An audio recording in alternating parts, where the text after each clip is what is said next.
Welcome to the People, Passion, and Purpose podcast, where you will hear from creative small business owners in the trenches every single day, talking story, talking lessons, talking failures, talking truth.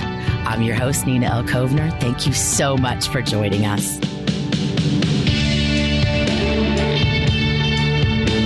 Welcome, Melanie Guzzo, to the podcast. Melanie is the leader and owner of Virtue Vegan Salon and Stay Sharp Education in Ohio, as well as an educator and an all-around courageous badass. Melanie, welcome. Thank you.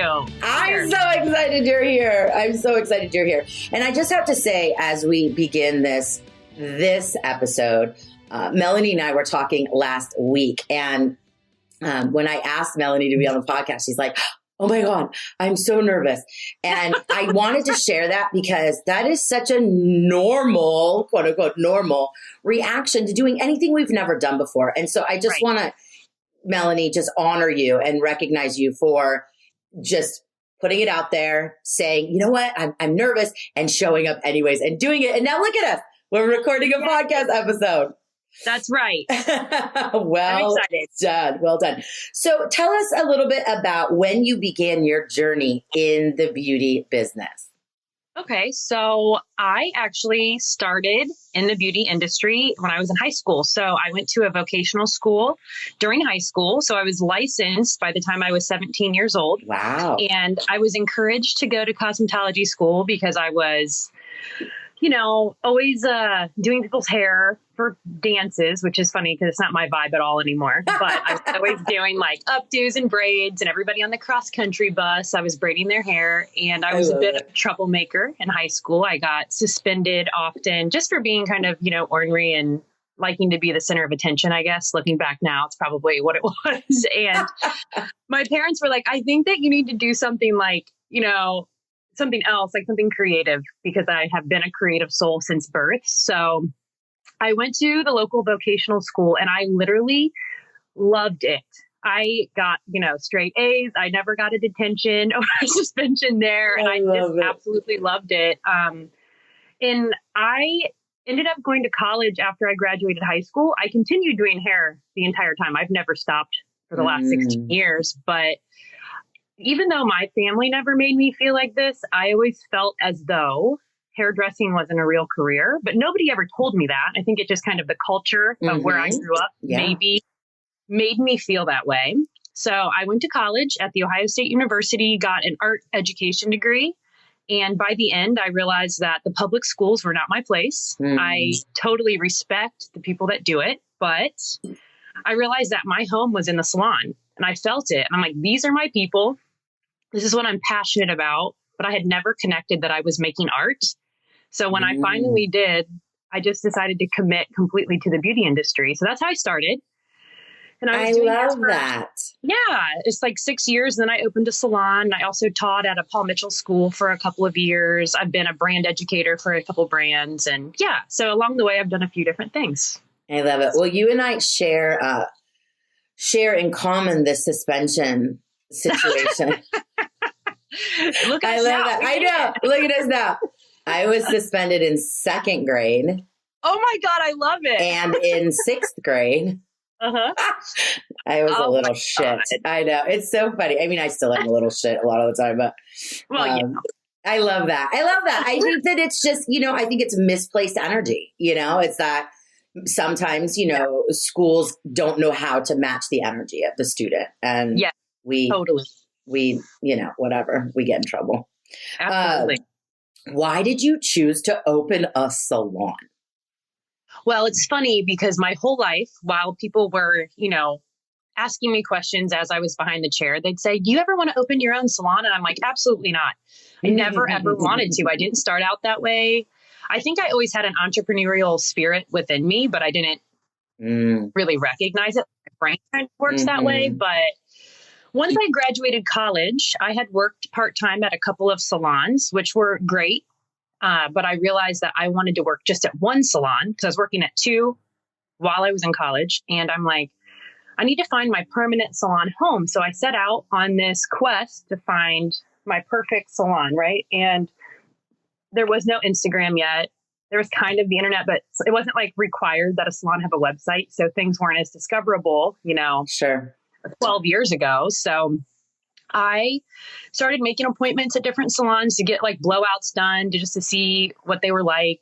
I would try to get interviews at different places, and I was just very disappointed with what I was finding, because I had built up this vision that there was a salon that was all about community and all about education and all about the environment. And then I realized those were my views and they didn't exactly exist out there. So it popped in my head one day that I wanted to open a salon, which is, crazy. I was 24 years old, and I was 23 when I was getting it ready. I had the advantage of starting in the industry so young. I'd already had 6 years in behind the chair. So, that's why I opened it. I just couldn't find my home, and I wanted to. Like, I actually didn't necessarily want to own a salon because I was afraid of working too much, which here I am working too much all the time. But yeah, that's really the reason. I just didn't feel right. That was it. Yeah. I love that. If you can't find it, build it. That's right. Huge. And, it's that simple and so not simple. Exactly. So let's talk about the Virtue Vegan brand. Why did you choose to create a vegan salon? What does that mean? And I mean, what does that even mean to you, your clients, your team? It's so interesting to me. And so tell us about that. Okay. So during the time of my life when Virtue was first born, like the idea, I had committed to a vegan lifestyle because I was having like health issues, and I felt like no medication was helping. So I started doing research, and, still at that time, 11 years ago, the information era hadn't really fully hit. Like, we were in a place where I feel like information is so much more accessible, but I found this like group of people that were doing like vegan lifestyle stuff for their health. And I started like adopting it just for that. And I was at the grocery store one day and I picked up a bottle of shampoo just because I always am like looking at things, and I'm like, It says vegan.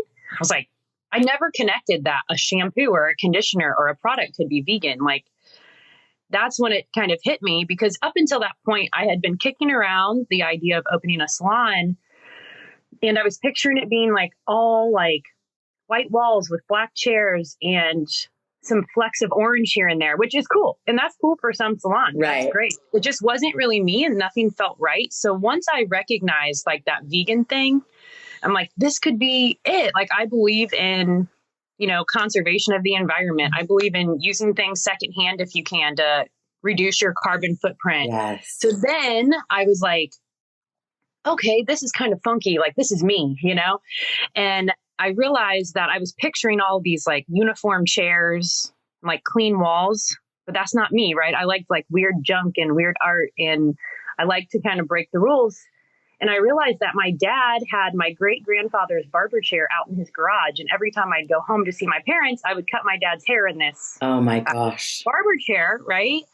And the ashtray in the arm was still full of cigarettes from someone, I don't know who. So it had this charm about it. And that was like, I saw that chair and it all just collided for me. I'm like, this is an extension of who I really am.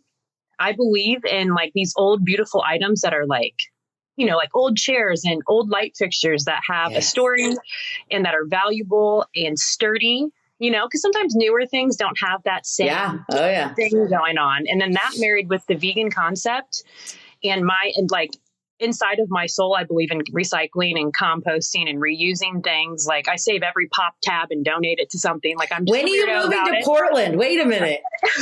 Wait. So it's like, you need to be my neighbor. Right? I totally belong out there. Like, you that's probably do. where I need to be. Oh yeah. I've been told that. I've never even been there. It has to my happen. God. Well, you need to book a trip. Exactly. I mean, I just realized that, I'd worked in salons that didn't recycle their shampoo bottles or all these things. I just really wanted that to be what we were about. So that's how it formed. There was a couple of different components. And then the name Virtue was just the idea of being morally upstanding because, trying to conserve animals. And we also care a lot about humans, not just animals, but also like the environment. And that was how it started.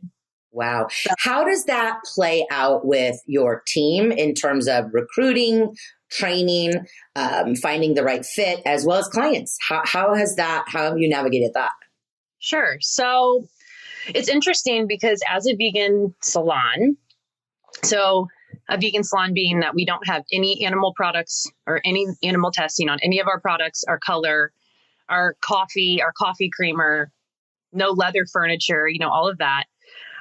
It's interesting because really most people that come to us aren't vegan, but they just think it's kind of cool and they like to learn about it. Mm-hmm. So same thing with our team. Our team is probably more attracted to our community essence, like our togetherness, unity part of our business. And that's like a cool thing as a side dish for most of them. And then they learn to recycle. They learn about what's vegan and what's not once they start working for us. So I love that. Yeah. So it's not like a requirement that you know all those things, but you have to be open, and we take it seriously behind the scenes, because I don't believe in being a salon that's like, we're eco-friendly, but then really we're just throwing everything in the trash can in the back room. Yes. I'm like, no. So that's kind of how it plays in. Honestly, our why statement, like our mission statement, has to do with community, which I know we'll probably get to, but I feel like that married with the vegan concept, the eco-friendly concept, helps us recruit, because people see that we're doing something bigger than just hair. That makes sense. Well, absolutely. And if you look at, obviously, we study a lot of generational shifts and belief systems, and millennials absolutely crave purpose. Gen Z is so beyond in terms of they will not engage with a business that doesn't stand for some type of social justice cause. Right. And so I feel that, like, obviously there's such a good fit. And what I love about how you presented that is that for some people, particularly people that are not vegan and would never even consider being vegan, the fact that you're still inclusive and I can still be part of that education and that exposure without feeling pressure to have to change my beliefs or, my beliefs around food or whatever. So, I mean, I think that I love the education side of that, because there is so much for us to learn. And again, we can make the choices that we want, but just having that an opportunity to learn about the impact that we make as individuals and the foods that we choose to eat, how we choose to recycle or not recycle, all of that. It's nice to have a safe educational space to do that. And yes, community. So let's talk about, you did Simon Sinek's Find Your Why framework, which is so inspiring to me, because people always are talking, start with why. And it's like, okay, have you even read the book? Start with why. Like, it's, it's gotten so diluted, and you took it one step further and actually went all in on Find Your Why. So let's talk a little bit about that, the process. What value has it added? That clarity that you've gotten around your values and purpose. How has that helped you, the team, and how has it impacted your success so far? Cool. That's a great question, actually, because I feel like it has had tremendous impacts on us just this year. So we've been open for 10 years as a business, and we've always been a vegan concept. We've always, cared about community and education. And just like any business, there's a why there. You just don't always know what it is, or maybe you haven't articulated it yet, right? Mm-hmm. And that was kind of where we were. We kept trying to form a mission statement and be like, this is what we're about. But then I read Find Your Why. I had read Start With Why a long time ago, but then I'm like, I need to figure out how to do this. So give me this Find Your Why book, because I wanted to know the instructions of how to figure it out, right? And when I read it, I was really struck that, it was encouraged that you don't just try to come up with it on your own in one day. Mm-hmm. And I was like, I really like to do things quickly, and I wanted to get it over with, and put it on Instagram or something. I'm like, hi. So it was bothersome to me, because I read this book in November on a vacation, and I was just my brain was exploding with ideas. And it just made some sense to me that we needed to put our finger on why we existed. So I organized a why meeting, like the book it had instructed, with one of my clients who is a social worker and a counselor and a facilitator. She's incredible. And she did the facilitation of our class. I paid her to do it. And I had people come from my team and I paid them to be there. And as a community, we shared what strikes us about, Virtue Salon, the pivotal moments, the things that made people feel connected to the business. And from that, it took a few hours. It created this framework where we simplified it down and finally made a why statement. And it is that we believe in community and people being their authentic selves. Like, that's what we're about. We want, love it. Yeah. So we realized that we love people being like their weird self or whatever. We want people to feel welcome in our space. Yes. It has nothing to do with hair, right? So, no, well, it doesn't. Right.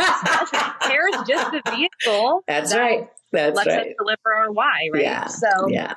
From there, we had more clarity on our social media messaging, Sure. on the people we partner with, the types of marketing we would do. We started partnering differently. Like, since we wanted to be more part of the community, we started doing more than just posting on social media, because that's just one piece of it, right? So we started giving out like vegan hot dogs out front of our salon a couple times. I love that. Yes. Oh, it was so awesome. It was kind of emotional because, like, some people that walk by, we know we're homeless people in our area. And when some people walk by, they were like, I've never had a vegan hot dog, but cool, I'll try it. And then some of our clients stopped by on purpose to get it. Yeah. And it was just like this beautiful community feeling, right? So it's connection. Well, other stuff like that. And Brene Brown, we're hardwired for connection. You know what I mean? So it's like that right there. That's such a great, like, living example of how do we more deeply connect, and whether it's with the community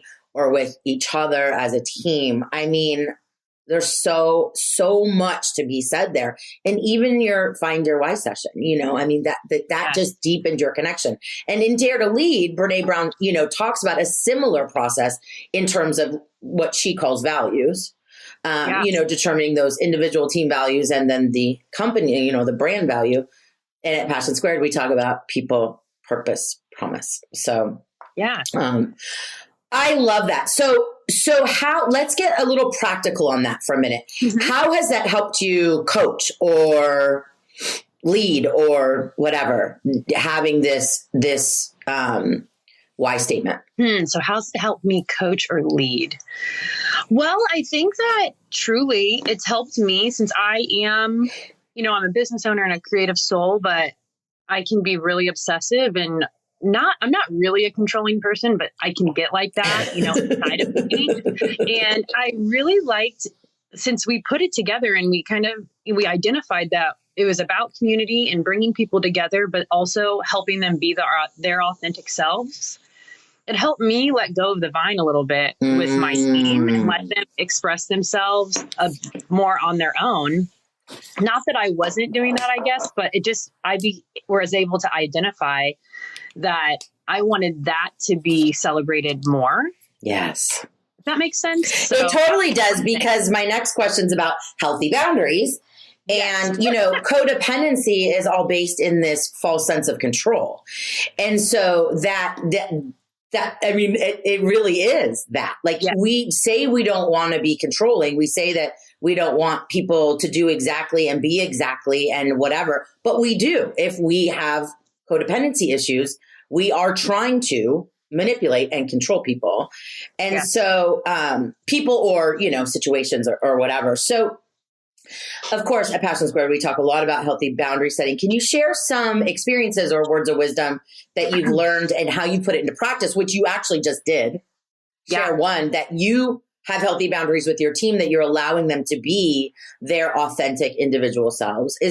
Let's take a client scenario where you have recently practiced healthy boundaries. And what did that look like? Oh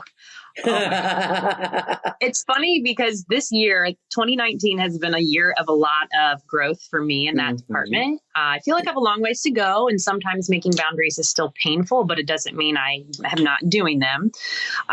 For a couple of years, I was actually taking models because I stepped away from behind the chair 2 years ago, and I wanted to keep my hands in hair. So once a week, my plan was to go out in public and find like a bartender or someone just working at a cool consignment store and be like, can I cut your hair? And my rules were, I wouldn't take them from another salon because I was doing it for free. So if they loved where they were going, I didn't want to I kind of just started by I love your hair. Where do you get it done? If they're like, I do it myself, I'm like, can I do it next? Yes. So I do that.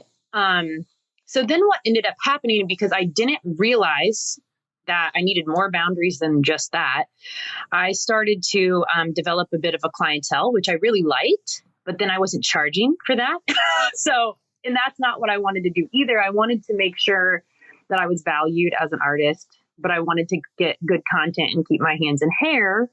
But then 2 years goes by and I hadn't set very good boundaries. So I had to go back and decide what I needed to do to make sure that I was communicating them. So I had to one by one. I didn't believe in doing a post on social media, just warning people I wasn't doing it anymore. I went back to each individual model and I said, hey, I'm going to be not doing this anymore. And I just wanted to let you know, I'd love for you to still come in and be on my regular books or the books of somebody else. But that was really hard for me because I care a lot about making people happy, even though I'm working on that. But it was hard. I was like, I want them to still like me and I want them to still come in. And I really liked them all. But I knew I had to do that because I was kind of drowning in all these people coming to me to get their hair done for no cost.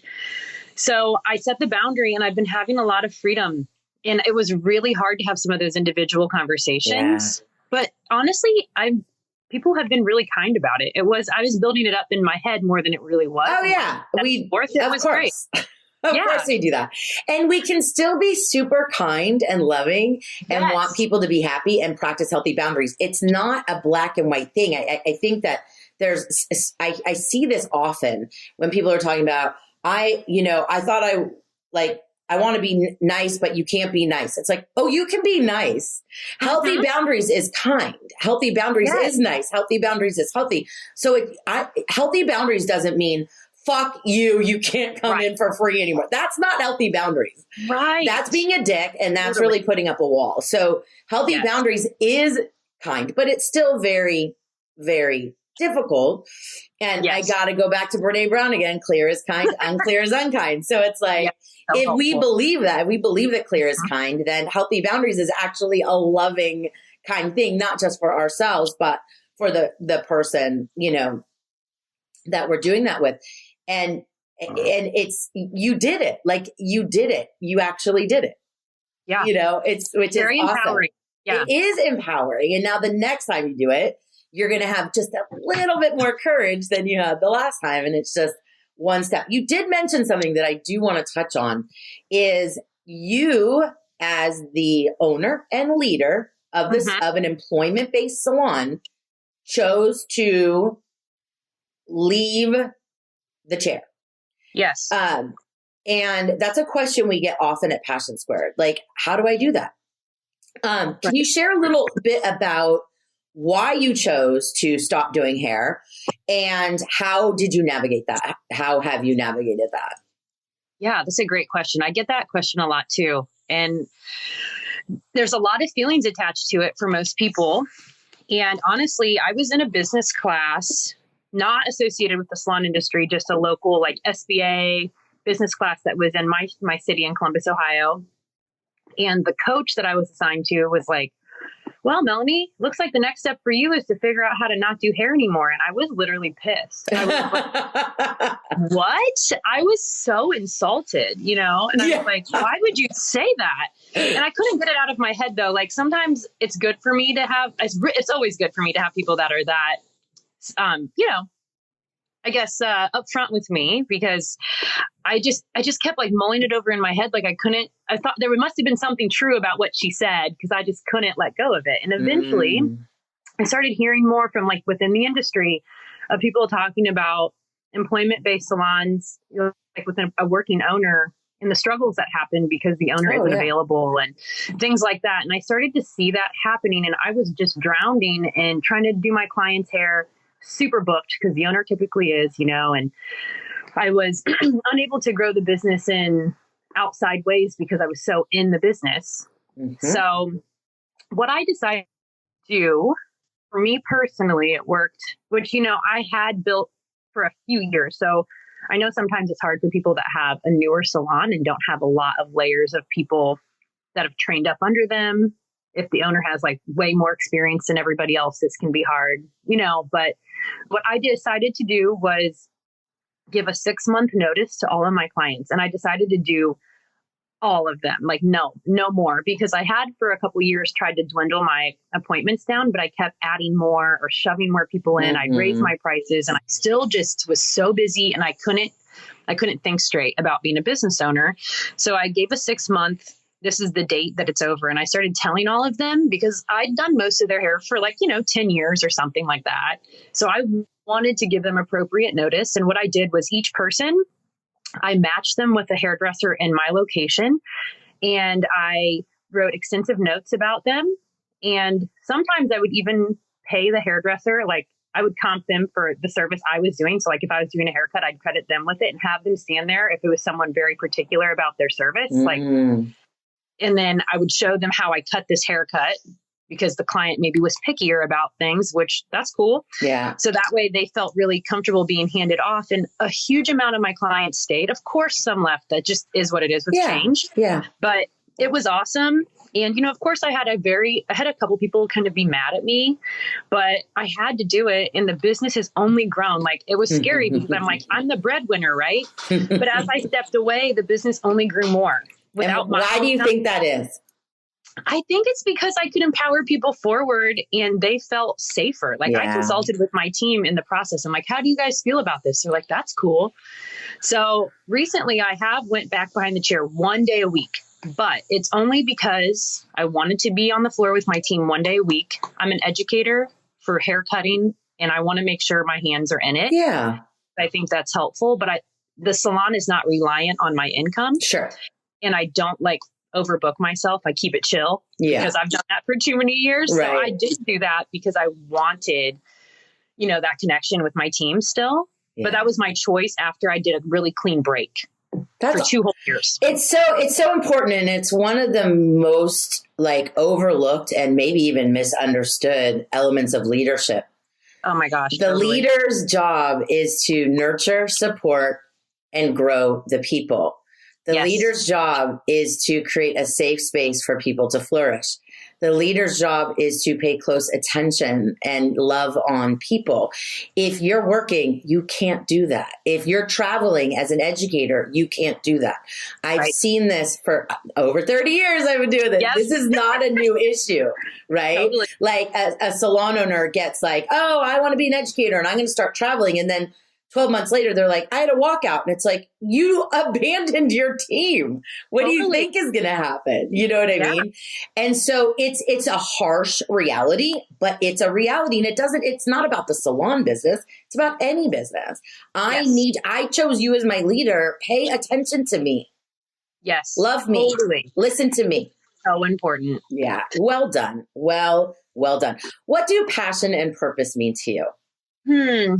Well, I feel like for me, it can look like a lot of things. I know that it's very connected to why I do anything. So my personal why statement, like what connects me to other people. Passion to me is what keeps you going. The things that you would do if you didn't get paid for them, the things that you just can't stop thinking about. That for me is what passion means. Like the thing that gives vibrance to life, right? And then purpose.